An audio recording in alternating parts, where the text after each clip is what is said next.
Welcome everyone to part 2 of build 29. So you can see that I'm back in the planning phase, and that's because I didn't give you all of the details in part 1. I was going to keep some things from you until very late in the build because I have something in mind for this which I think is going to be a lot of fun and really interesting. But anyway, the final tubing routing and component order.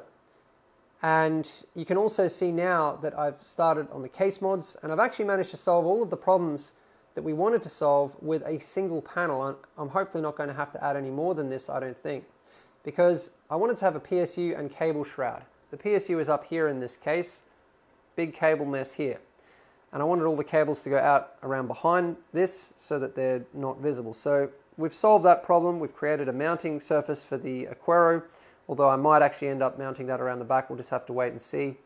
We've also created a nice clean surface to mount this assembly onto, which is the main feature of the build and part of the Tritium theme.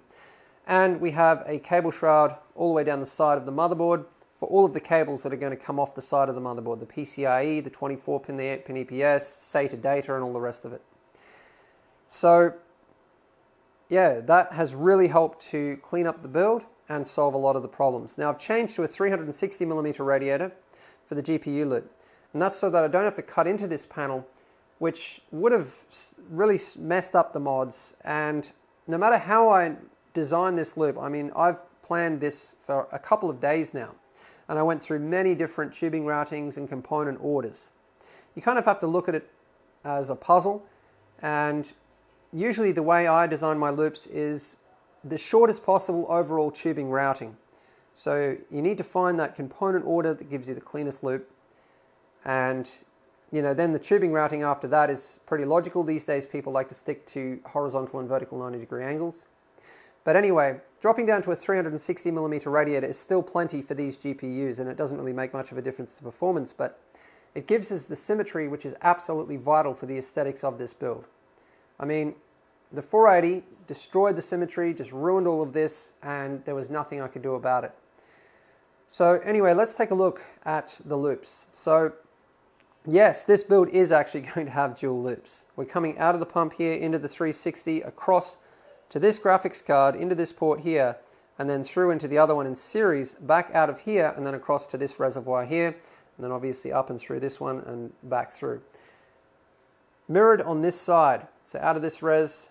Now, yes, the coolant will have to go up into the pump, which is never really a good thing, but you are going to have this area filled, so that's going to kind of help it. But when filling these loops, they are going to be a little bit complex, particularly this one.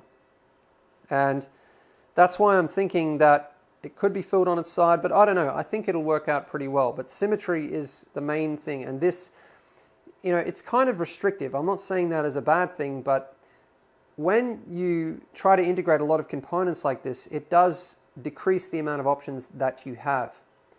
And that's why the planning phase for this build has taken so long. I really put a lot of time into thinking this out. So into the 360 from this pump, across to the monoblock, and then back to here. So, these two tubes are also going to be mirrored kind of through the middle, although slightly different. And yeah, these assemblies here are almost the same. Now, fill and drain ports are the real problem. I mean, they could be really simple. If you filled this thing on its side, you could fill from here and here, just with an extension up and a tube. And the drain ports could come out from here and here, and you could either drain the system on its side, or you could drain this loop while the system was upright and then flip it over upside down to drain that loop, which wouldn't be so bad because this case is kind of symmetrical top and bottom. It's quite easy to roll over.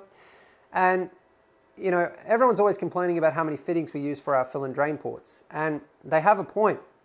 And certainly for this, if we install the fill ports that we really wanted from the beginning and the customer was after, which is 2 up here.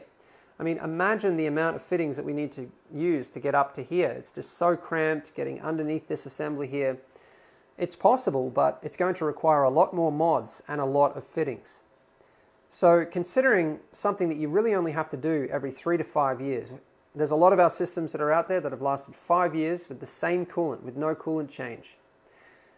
Well, it's not something you need to do very often. So I'm, these days at least, starting to tend more towards the side of minimalistic fill and drain ports. But I still haven't decided on that. You guys will have to wait and see.